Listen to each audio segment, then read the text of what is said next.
Welcome to The Terrible Take, a daily segment telling Steelers Nation what's on our mind. I'm Alex Kozora. Yesterday's news over Franco Harris's jersey retirement was a great sight to see, something that brought a smile to my face, as I'm sure it did the same for you.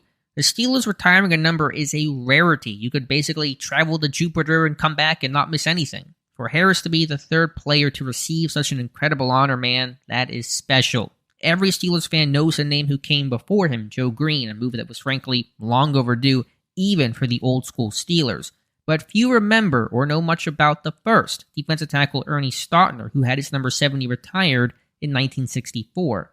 Stautner was one of the greatest players of his era and arguably the greatest Steeler of the pre-Noel era, right up there next to cornerback Jack Butler. Stautner made 9 Pro Bowls, all coming within a 10-year span between 1952 and 1961, and made the All-Pro team in 1958.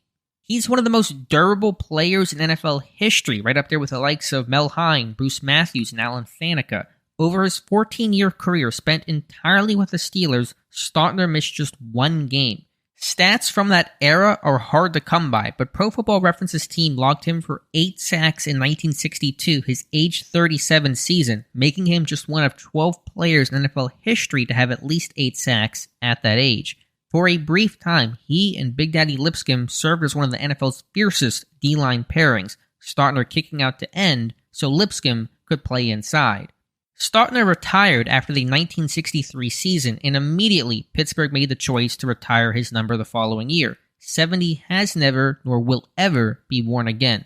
He was inducted in the Pro Football Hall of Fame in 1969, his first year of eligibility. He's a name fans may vaguely be aware of, if only for his long-standing place as the only Steeler to ever have his jersey retired, but not a player fans know much about. I know we're all focused on this weekend's opener, and hey, I am too, but I wanted to hit the rewind button for a moment and talk about one of the most underappreciated players in Steelers history, a name that's been lost to time in the Steelers' losing ways, but Stautner, he was a gem.